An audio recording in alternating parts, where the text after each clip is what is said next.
થી પહેલગામ તરફ કઈ રીતે જવું, શું શું અપડેટ. આજે અમે આ જગ્યાએ સુતા હતા, સુવાનું તો મળ્યું નતું.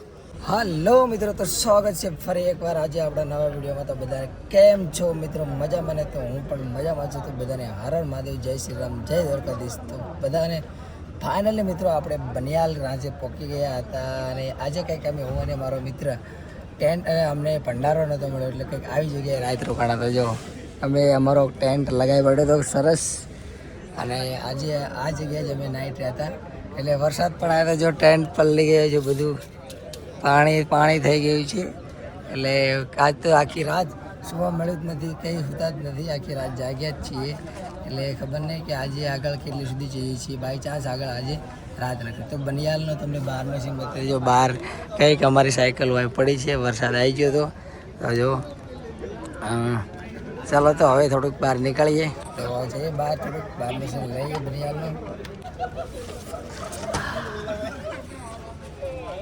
તો જો મિત્રો આજે અમે આ જગ્યાએ સૂતા હતા, સુવાનું તો મળ્યું નહોતું. તો હવે થઈએ થોડા ફ્રેશ. તો આપણી પડી છે સાયકલો, વરસાદ આવી ગયો તો જો છે ને હજુ લીલું. તો બહુ જ રાતે વરસાદ આવ્યો એટલે કે સુવા તો મળ્યું નહોતું, ટેન્ટમાં પાણી કરી ગયું હતું. તો જો આ મિત્રો ગુજરાતના છીએ અને આ છે કલકત્તાના બધાના. જો આ બધા ગુજરાતના છે આપણા.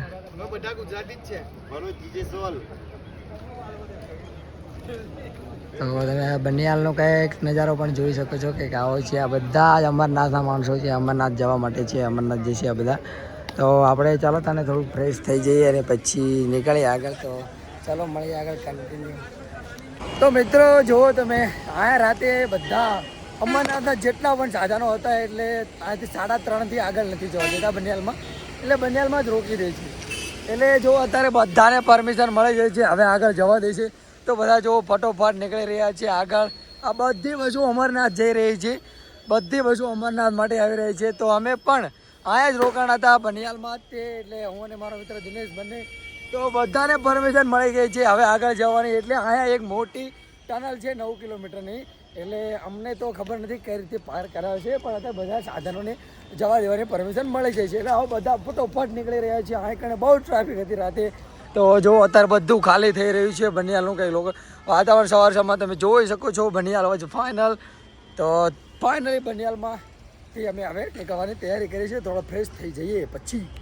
હલો મિત્રો, તો તમે જોઈ શકો છો બનિયાલનું. પહેલાં તો તમને લોકેશન બતાવી દઉં, વ્યૂ બતાવી દઉં બનિયાલનો. કેવો વ્યૂ છે, કેવા પહાડો છે, કેવો નજારો છે, તમે જોઈ શકો છો.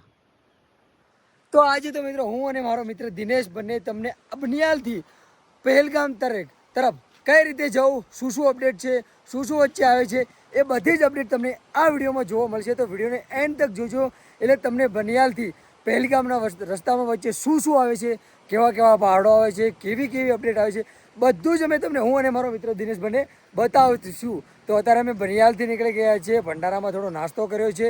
અહીંયા રાતે રોકાણ હતા બનિયાલમાં, કારણ કે અહીંયા એવું હોય છે કે તમે 3 વાગ્યા પછી પહોંચો એટલે તમને આગળ જવા નથી દેતા. તો અહીંયા તમારે રાત રહેવું પડે અને પછી બીજા દાડે સવારમાં તમને આગળ નીકળવા દે. તો અમે અહીંયા રાત રોકાણ હતા. અમે 8 વાગ્યા રાતે પહોંચ્યા હતા અને હવે જઈ રહ્યા છીએ અમે આગળ. તો સવારમાં મસ્ત ભંડારામાં નાસ્તો કર્યો અને મસ્ત ભંડારા લાગેલા હોય છે અહીંયા. અને દિનેશભાઈ જો આજે સૂતા પણ નથી, તો આંસુ લાલ થઈ જશે. જો આખી રાત આજે વરસાદ આવ્યો તો બહુ, એટલે વરસાદે આજે અમને બહુ જ હેરાન કરે છે, મને અને મારા મિત્ર દિનેશે. આખી રાત વરસાદ રહ્યો એટલે વરસાદના સૂતા નથી. એટલે આગળ જઈએ છીએ હવે પહેલગામ તરફ. જોઈએ અપડેટ મળતી રહે છે, રહેજો કન્ટિન્યુ, એટલે તમને ખબર પડશે કે બનિયાલથી પહેલગામ તરફ શું શું આવે છે, કઈ કઈ અપડેટ છે, શું શું જોવા મળે છે. ચલો તો મળીએ આગળ કન્ટિન્યુ. આગળ ટોલ ગેટની આગળ પહોંચો એટલે ફાઇનલી આવે ટનલ. તો જો આ છે ટનલ અને આ ટનલને હવે પાર કરવાની છે. જો તો આ જઈ રહી છે ટનલ. તો હવે અમે આ ટનલને પાર કરીશું અને પછી આગળ જઈશું. 9 કિલોમીટરની આ ટનલ છે. તો ચલો અપડેટ મળતી રહેશે.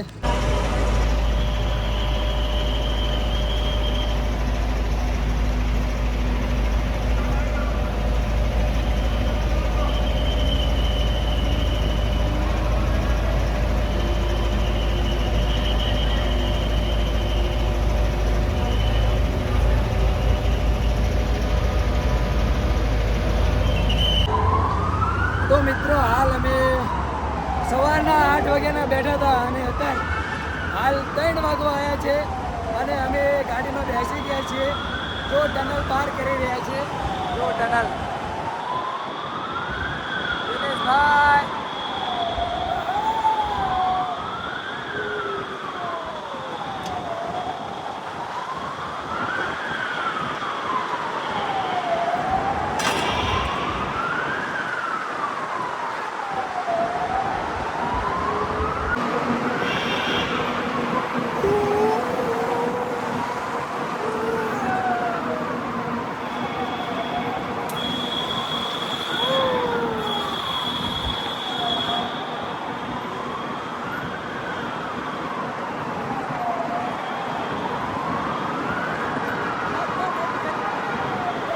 ફાઇનલી મિત્રો અમે જમ્મુ પાર કરીને કાશ્મીરમાં આવી ગયા છીએ.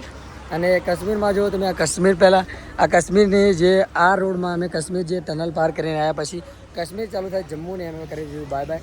અને હવે અમે એવું વિચાર્યું કે થોડો નાસ્તો કરી લઈએ. એટલે જો સાયકલ વાય મૂકી દીધી છે અને થોડું સાઈડમાં રાખીને પછી આ જો આવી દુકાનો છે આ બધી લાગત. તો વિચાર્યું કે નાસ્તો કરી લઈએ થોડો. તો કાશ્મીરમાં આવ્યા પછી જમ્મુને જોડ્યા પછી કાશ્મીરમાં થોડું નવું લાગે છે કારણ કે અતરું પડે. તો હવે જઈએ છીએ આગળ કાશ્મીર તરફ આગળ વધતા રહીએ છીએ. તો તમે આ એસા ખુલ્લા નજારા है देखो यहाँ. તો જો બોસ પહાડી ઇલાકો જતો રહ્યો છે. હવે ખુલ્લું વાતાવરણ છે. વરસાદનું અત્યારે એવું બહુ દેખાતું નથી પણ આગળ કાશ્મીરમાં ધીરે ધીરે આગળ વધતા પડે. કાશ્મીર એક આવ્યા પછી આમ અલગ જ લાગ્યું કારણ કે કાશ્મીરમાં પોકવું એ બહુ જ અમારા માટે વાત છે. આજે 32 દિવસ થયા પણ ખરેખર કાશ્મીરમાં પોક્યાના પછી બહુ જ નવી લાગી. કાશ્મીર જોયું લાઈફમાં, કાશ્મીર પહેલી વખત જોયું ને કાશ્મીરમાં જોવાનું સપનું હતું આજે પૂરું થઈ ગયું. હવે જઈએ છીએ આગળ કાશ્મીર તરફ, પહેલગામ તરફ આગળ વધીએ છીએ. કાશ્મીરનો કંઈક નજારો જો આવું છે કે કાશ્મીર તમે જમ્મુ તો જોઈ લીધું, હવે કાશ્મીર